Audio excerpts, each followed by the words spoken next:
Donc la communauté internationale a vu l'importance donc de traiter ce sujet pour cette année. À cet effet, nous avons invité un certain nombre d'intervenants. Salam alaikum, bonjour à tout le monde. Mon nom c'est Ilyes Ben Assel, je viens d'Algérie et je commencerai par remercier tout le comité d'organisation, César et tout le comité d'organisation pour la régularité de cet événement qui est important parce qu'il constitue un réel carrefour d'échanges et de savoir-faire dans le domaine de la qualité, mais dans le domaine du management et de l'application en direction des entreprises. Pour la communication que j'ai présentée, qui est donc liée à la qualité de vie au travail, c'est un thème qui est nouveau, c'est un sujet qui est nouveau, sur lequel nous allons essayer de déblayer, de débattre ensemble, de comprendre les concepts et surtout l'impact sur l'organisation, sur le management des entreprises. Donc je suis convaincu que les communications sont complémentaires et qu'elles vont permettre réellement d'un débat et de ressortir enrichi de cette journée. Voilà, merci. Pour faire sa présentation.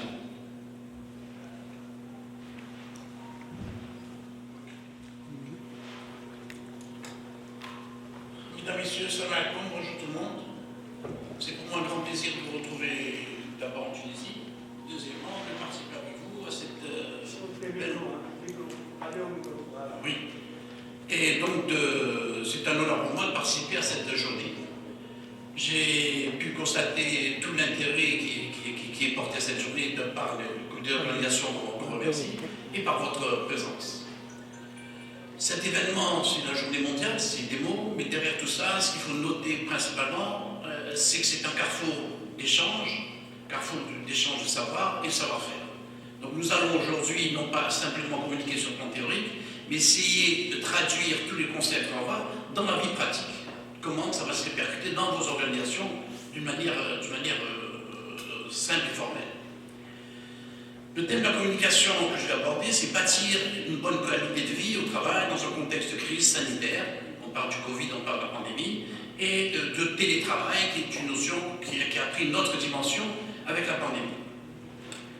Il y avait quelqu'un qui s'appelle Hervé Serriès qui disait qu'il y a une seule chose qui est certaine. Dans le monde dans lequel on vit aujourd'hui, nous avons une seule certitude. La seule certitude que nous avons, c'est que tout est incertain.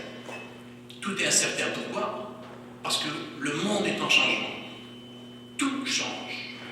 En permanence, les choses changent. L'environnement économique, politique, social, etc., change.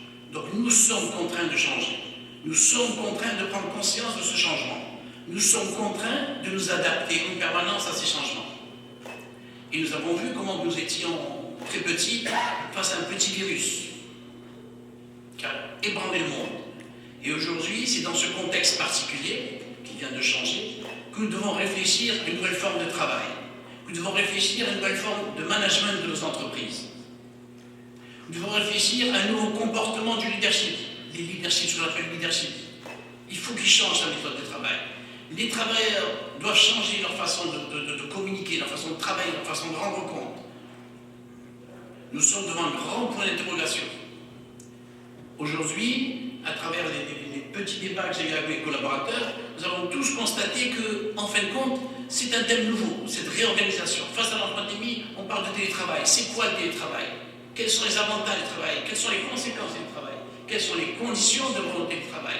Dans quelle mesure le télétravail va contribuer à avoir une qualité de vie au travail? Dans quelle mesure le télétravail tel qu'il est fait va permettre d'améliorer les performances de l'entreprise? Donc nous avons tous besoin en permanence d'avoir un point d'interrogation, de remettre en question. La pandémie, donc, telle que nous l'avons vécue, nous oblige à revoir nos organisations. Et nous devons faire un point de situation global pour inventer de nouvelles façons de travailler. Nous devons inventer de nouvelles façons de manager les entreprises. Nous devons réfléchir pour changer la communication même dans nos organisations. Le thème de la qualité de vie au travail, il y a un côté économique, un côté de performance, de résultats, etc. Mais il y a aussi nos travailleurs. Il y a tous ceux qui participent à ce télétravail. Il faut qu'on y réfléchisse. Si on veut maintenir nos performances, si on veut pérenniser notre entreprise, nous sommes contraints de tenir compte de tous ces aspects physiologiques et psychiques sur le travail. L'impact un peu de cette nouvelle méthode de travail qui se fait à distance, donc on n'est plus présent dans le lieu de travail, on travaille à distance. Quel est l'impact sur les travailleurs et sur la performance? Donc on doit tout mettre en œuvre pour écouter nos collaborateurs et améliorer le système. Donc, renforcement du dialogue, renforcement de la relation sociale, et puis maîtrise et gestion de la distanciation.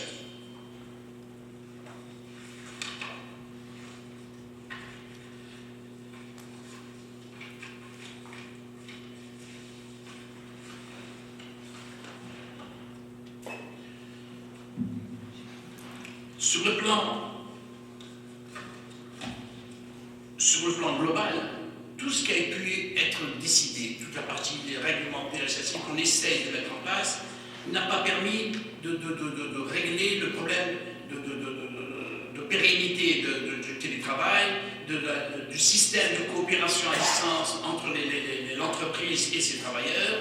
Nous avons besoin de renouveler, de trouver un nouveau management, un management renouvelé. C'est ce on appelle ça maintenant l'entreprise libérée, l'entreprise qui se libère de tous ces paradigmes et qui va vers une nouvelle organisation. Comment organiser un lien social et maintenir le climat social dans l'entreprise et comment continuer, malgré que je suis à distance, à maintenir ce sentiment d'appartenance à l'organisation. Je suis chez moi, je travaille pour l'entreprise, mais est-ce que j'y appartiens parce que je n'ai plus le contact social avec l'entreprise? Les entreprises, organisations, face à cet nouvel environnement, n'ont pas le même perçu, Suivant l'activité, suivant l'autonomie, suivant le niveau de responsabilisation, on n'a pas le même perçu de l'impact de ce télétravail. Nous devons créer un dialogue social, nous devons libérer la parole et nous devons surtout surveiller nos collaborateurs, les écouter pour pouvoir améliorer le rendement. Certaines entreprises ont misé sur l'aspect communication et ont même désigné dans l'organisation une personne qui est chargée de suivre un peu l'organisation de ce télétravail, d'être à l'écoute des travailleurs pour proposer en permanence des solutions. De l'autre côté, le fait de travailler à distance crée à la fois des troubles psychologiques, mais aussi des troubles qu'on appelle musculo-squelettiques, c'est-à-dire sur le corps humain. À la maison, je n'ai pas la chaise que j'ai au bureau. À la maison, j'ai une chaise salle à manger. À la maison, je n'ai pas mon appartement, mon logement ne me permet pas de travailler correctement. Je travaille dans des conditions qui sont à la maison, peut-être sur la table de la cuisine, peut-être ici, peut-être sur mon lit, peut-être etc. Donc toutes ces nouvelles, nous n'avons pas les outils pour faire du télétravail. Nous ne disposons pas encore de ces outils. Et ça crée des problèmes d'impact. Il y a des entreprises maintenant qui commencent à se lancer dans le commerce de location de matériel ergonomique pour pouvoir travailler. Donc une chaise de bureau, non pas une chaise de cuisine, une chaise de salon. Donc il est important de tenir compte de l'aspect psychosociologique de ce télétravail. Et donc, un nouveau concept que nous devons prendre en charge, qui fait partie maintenant de nos vocabulaires dans nos organisations, dans les entreprises, c'est la qualité de vie, le QVTD, qualité de vie du travail à domicile, son travail à distance, qui rentre dans le vocabulaire, mais qui est de notre côté un peu, très souvent mal vécu par les collaborateurs. Pourquoi? Parce qu'on est isolé, on est à distance, on est loin de l'entreprise, on est loin du contact social, loin de ses collègues, on est loin de ses responsables, on est loin de ses repères dans le bureau, etc. Donc aujourd'hui, toute la réflexion, et je crois que c'est un début de la journée, c'est de pouvoir réfléchir comment organiser ceci et comment maintenir à la fois la santé de nos travailleurs, mais maintenir aussi les performances et les résultats de l'entreprise. Les managers, c'est un aspect qui va être abordé par notre cher ami Daoud, qui va parler du leadership et le rôle du leadership dans ce contexte. Les managers doivent en permanence analyser, jouer le rôle de leadership, analyser, écouter et voir les difficultés rencontrées pour pouvoir apporter des améliorations à ce rôle de travail. Dans ce débat, dans cette communication, dans cet échange entre les managers, le leadership et les collaborateurs, il est important que tout le monde puisse communiquer, tout le monde puisse parler, et tel que est noté dans l'appel à communication de cette journée, chacun a son mot à dire en termes de qualité de vie au travail, chaque personne compte, chaque service compte et chaque avis compte. Nous devons tenir compte, donc assurer une communication beaucoup plus large et mettre en place des outils de communication. Et donc, on devrait pouvoir définir ensemble les principes d'une charte de télétravail qui va définir le cadre, les principes globaux du télétravail. D'une part, pour définir les missions à faire. Deuxièmement, qui tiennent compte de la situation familiale de la personne qui est en télétravail. De tenir compte des sensibilités par rapport à l'isolement. Se retrouver seul dans le truc, de ne plus avoir ses collègues autour, créer un problème. Donc l'amélioration des conditions de travail nécessite de mobiliser tous les acteurs.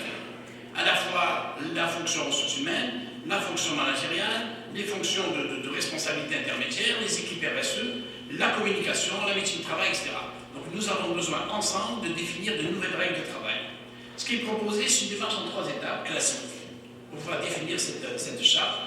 D'abord, aujourd'hui, faire un point de situation, faire un état des lieux, et donc définir quelles sont les conditions actuelles du télétravail, puisqu'on a une expérience quand même de plus d'une année.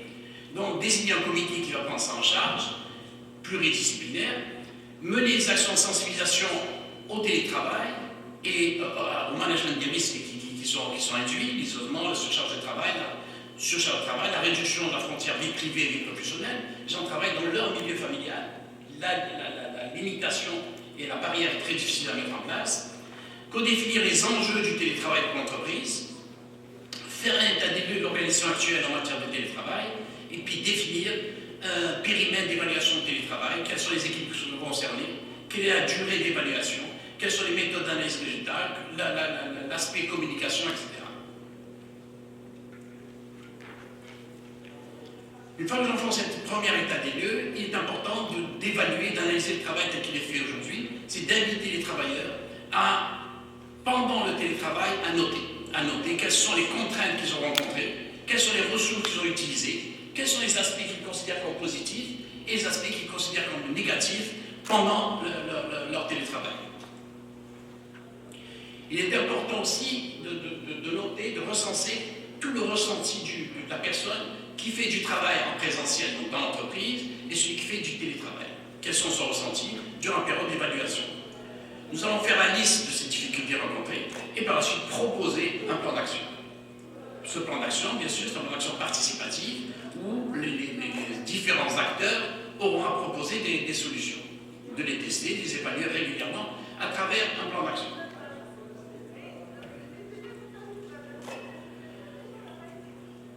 Le comité donc, que vous aurez mis en place doit proposer des solutions les plus pertinentes, définir les actions à mettre en œuvre, proposer des actions en matière d'aménagement du domicile. Le domicile n'est pas fait tel qu'il est disposé pour assurer du télétravail. J'ai besoin d'espace pour travailler, j'ai besoin d'avoir un ordinateur, j'ai besoin d'avoir une liaison Internet qui soit de qualité, j'ai besoin d'avoir des endroits de rangement de mes documents, etc., c'est pas évident qu'on puisse en disposer à la maison. L'autre aspect, c'est la formation aux outils numériques. Il y a des postes de travail où je ne suis pas habitué à utiliser l'ordinateur. Donc il y a des gens qui ont des difficultés à utiliser l'ordinateur, à utiliser des logiciels, à utiliser des plateformes, à utiliser etc. Donc là, c'est important de mettre en place les actions nécessaires pour pouvoir couvrir cet aspect. Quand je suis en télétravail, c'est-à-dire je travaille à distance, je suis chez moi et je travaille, ben, il y a toute une série de rituels qui ont disparu. Moi, d'habitude, avant de partir au travail, ben, je vais me préparer, je vais me raser, je vais m'habiller, je vais trucs, etc. pour aller travailler. Pour les dames, elles vont se mettre en tenue pour le faire, etc. Maintenant que je suis en télétravail, je ne vais pas me présenter devant mon poste ordinateur en pyjama, donc je suis obligé d'avoir mon rituel habituel, ce qui n'est pas évident. Ce qui n'est pas du tout évident. Donc, on a besoin de créer toute une nouvelle façon de vivre, une nouvelle façon de s'organiser avec ça, sachant que je suis à la maison. L'autre impact qui est très important et qui a été noté à travers les quelques expériences qui ont été faites, c'est que quand on est en télétravail, on est à la maison. Et donc, on n'a plus la limite. C'est plus 8h, 16h. On aura tendance à continuer à 17h, 18h, 16h, puisqu'on est à la maison. Donc, les réunions sont devenues à rallonge, et on a constaté que les temps de travail étaient rallongés. On parle de 20, de 30, de 40%.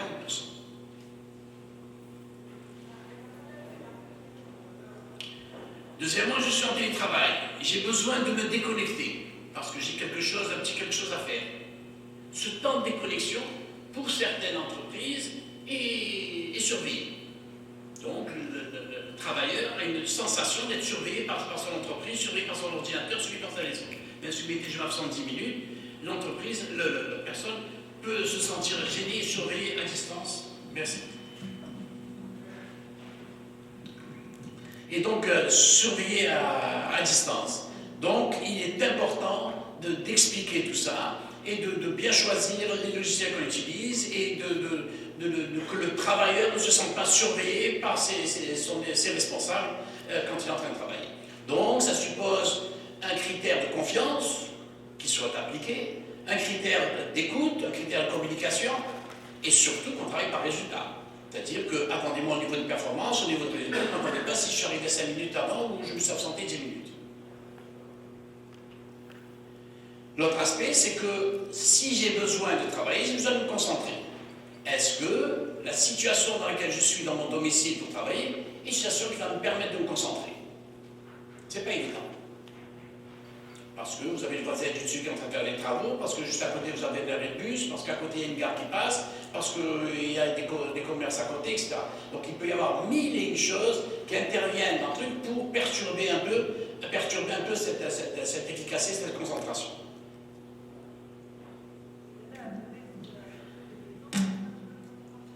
Donc nous avons besoin de nous écouter et nous avons besoin d'agir ensemble et d'échanger ensemble pour pouvoir créer ce nouveau monde de travail, cette nouvelle façon de travailler, ces nouveaux outils, ces nouveaux comportements.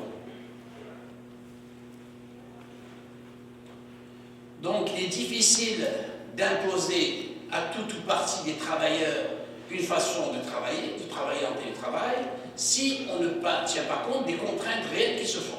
De toute manière, s'il n'y a pas cet échange, s'il n'y a pas cette écoute, vous ne risquerez pas d'avoir les performances que vous attendez. Donc si vous attendez des performances, 1, c'est la confiance, 2, c'est l'écoute. Il faut qu'on s'écoute et qu'on puisse partager un peu les contraintes. Quand je suis en présentiel, quand je suis dans l'entreprise, j'ai mes collègues à côté, j'ai mes responsables à côté, on peut échanger, on peut se voir, on peut se parler, on peut plaisanter, on peut souhaiter un anniversaire, on peut faire ça. Quand je suis à distance, tout ça est coupé. Tout ça est coupé. Donc il y a un jeu de rôle qui se fait qui est très très très très difficile. Donc le critère d'appartenance à une équipe, ça diminue. Ça diminue. Donc on a besoin, dans cette nouvelle forme, dans une nouvelle façon de gérer l'entreprise, dans une nouvelle façon de gérer ses relations avec ses collaborateurs, on a besoin de développer des moments de convivialité. Ce qui est recommandé, c'est qu'on puisse réserver des moments où les gens puissent souhaiter bon anniversaire ou des moments de convivialité qui puissent se faire. garder ce lien avec l'entreprise. Donc, ce qui est très important, c'est d'être présent, d'être à l'écoute de ce collaborateur, à l'écoute de trucs, pour éviter des excès de part et d'autre.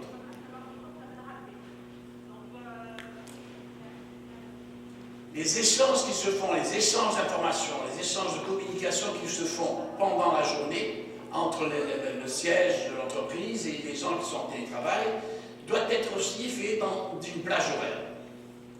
On a remarqué que très souvent, les gens dépassaient la plage horaire de travail. Des réunions et des réunions à l'heure qui très souvent dépassaient les horaires.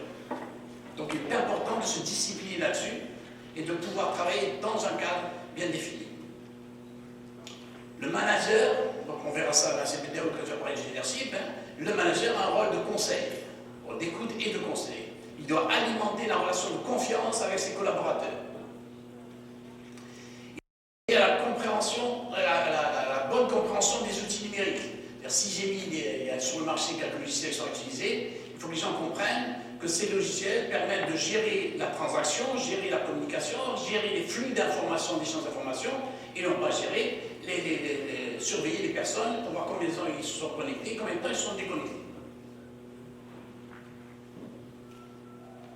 Donc on a besoin d'assemblation, éventuellement, nous avons besoin peut-être de formation, de former les gens à ces nouveaux outils, pour que les gens puissent comprendre dans quel cas ça se fait.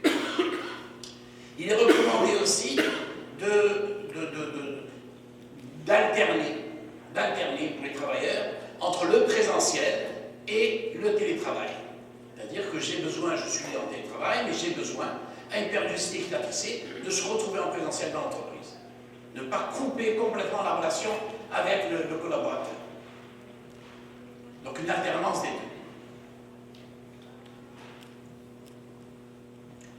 Et dans le cas de cette alternance, nous sommes dans une phase de transition, on ne sait pas ce qui va se passer l'année prochaine, on ne sait pas comment va aller le management, comment va aller la relation professionnelle avec les collaborateurs, comment va se développer le nouveau leadership, le leadership renouvelé dans lequel on est en train de réfléchir, on est en train de communiquer aujourd'hui. Et donc, on est en train de penser à créer des flash desks. C'est-à-dire que quand je vais en présentiel, vous n'avez pas votre bureau, le bureau 307, au deuxième étage à droite, avec la porte, la clé et le mot de passe sur l'ordinateur. Donc vous avez un espace de travail, aucun bureau n'est affecté. Donc vous allez vous installer pendant la période de présentiel, vous installez dans un endroit qui est libre, qui n'appartient à personne. Il n'y a pas de clé, il n'y a pas de numéro. Vous aurez droit à un casier pour mettre vos documents, bien sûr. Donc on va vers une nouvelle forme d'organisation des bureaux. Donc les grands sièges avec beaucoup de bureaux, avec des salles de réunion, avec des bureaux numéro 1, les verts c'est pour la direction générale, les bleus c'est pour l'administration, ça va tendre probablement à disparaître. On va avoir une nouvelle façon de réorganiser les espaces de travail, on aura une nouvelle façon de réorganiser la communication, une nouvelle façon de gérer nos flux d'informations et nos dossiers, une nouvelle façon de gérer la communication, qu'elle soit interne ou externe. Et donc, ce qui est un des objectifs de cette journée, c'est que chacun d'entre nous puisse réfléchir à ça. Nous allons vers une nouvelle façon de travailler. Nous devons y réfléchir. Et en plus, on vous demande d'essayer de devenir des acteurs de changement dans votre environnement, dans votre sphère d'influence, dans votre entreprise, dans votre organisation, où vous travaillez. Il faudrait que vous puissiez être des acteurs de changement. Il faudrait que chacun dans son expérience puisse améliorer la relation, améliorer le truc et garantir un peu tous ces aspects. La qualité de vie au travail à domicile est à construire. Elle ne va pas construire à travers une norme, par exemple. La norme va apporter des lignes directrices, la norme va vous donner des orientations, mais la norme ne va pas venir vous définir votre organisation. En plus, je suis convaincu qu'il y a derrière tout ça un aspect culturel. On ne pourra pas s'organiser de la même manière dans tel type d'environnement, tel type d'environnement, tel type d'environnement. Moi, je ne sais pas travailler sans faire la tournée du bureau le matin. Quand j'arrive le matin, la première chose que je fais, c'est d'aller voir mes collègues. Bonjour, ça va. On a 10-15 minutes en train de faire la tournée pour commencer à travailler. J'ai vu d'autres environnements où, quand on arrive le matin, on rentre dans son bureau et on ferme la porte. Donc, chaque environnement, chaque truc a des habitudes. Il faut qu'on crée une nouvelle façon de travailler, une nouvelle façon de communiquer, une nouvelle façon de s'écouter, de se regarder, et etc., etc.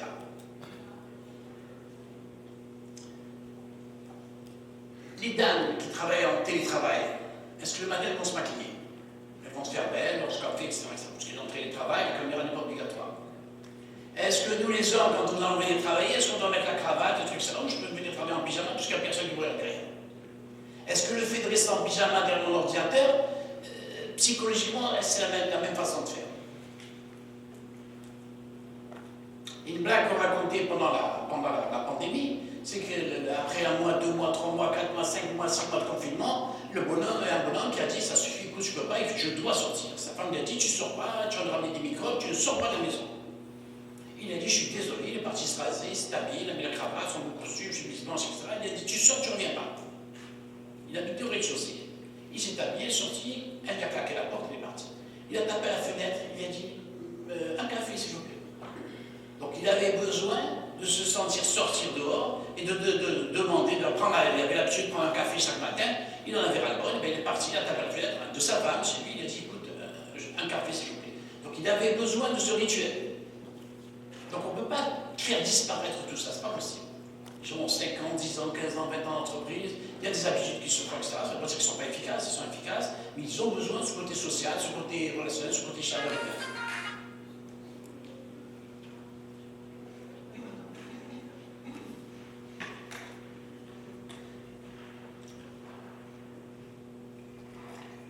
Il y a un aspect que je devais aborder, mais que je ne vais pas aborder, c'est la norme ISO 45003. Il y a une norme qui vient de sortir, qui est sortie, il y a une norme qui est une norme ISO qui est sortie, la 45003 qui est sortie en 2021, qui est la gestion de la santé et de la sécurité au travail. Santé et sécurité physiologique au travail. Donc c'est des lignes directrices pour tout ce qui est les risques psychosociaux, qui va être abordé par ces oreilles de Marxi, qui sera plus à même que moi de pouvoir aborder. Donc c'est important aujourd'hui de vous enrichir par une suggestion. C'est que posons-nous la question, qu'est-ce qui se passe aujourd'hui dans nos organisations? Quel est l'impact de ces changements sur nos collaborateurs? Comment pourrait-on améliorer cette relation? Et si nous sommes leaders dans cette organisation, quel est notre nouveau comportement? Quel est le niveau d'écoute qu'on doit avoir? Quel est le niveau d'implication, d'engagement, etc. qu'on doit avoir dans nos organisations pour rechercher l'efficacité? Vous avez des collaborateurs qui sont des collaborateurs d'études, qui font de la réflexion, qui ont besoin d'être enfermés dans un bureau et de travailler à réfléchir, mais vous avez toute une série d'activités dans nos organisations qui nécessitent ce contact humain. Donc, quelles sont les activités que nous pouvons mettre en présentiel, que nous pouvons mettre en télétravail, quelles sont celles qui ne peuvent pas, ou celles qui peuvent le faire d'une manière transitoire, etc. Donc, nous avons besoin de réfléchir à un nouveau mode de management de nos organisations. Nous avons besoin de réfléchir à un nouveau mode de communication à l'intérieur de nos organisations. La norme va nous donner des orientations. Il faudra à chacun d'entre nous, dans nos organisations, de les adapter et de voir quelles sont les conditions de mise en œuvre. Voilà ce que je voulais, les principalités que je voulais développer avec vous. C'est un sujet qui est nouveau et nous allons probablement être contraints de le prendre en charge, de le développer dans nos organisations de plus en plus. Je tiens à vous remercier et je suis à votre disposition si vous avez des questions ou quoi lors du débat qui sera fait. Comme ça, merci. Donc je vous rappelle que M. Ilyes Ben Assad, c'est un expert auprès d'organismes nationaux et internationaux en Algérie. Il est consultant indépendant et prestations de services dans des domaines des études de conseil, de formation et de coaching. Il a fait ses études à l'Université de Paris-Dauphine, 3e cycle de sciences des organisations, diplôme d'études supérieures spécialisé en techniques quantitatives de gestion, informatique de management et banque de données, centre d'études et de recherche en informatique Alger, et puis c'est un ingénieur en informatique de gestion. Donc il est bien positionné pour parler de ce sujet. Merci beaucoup.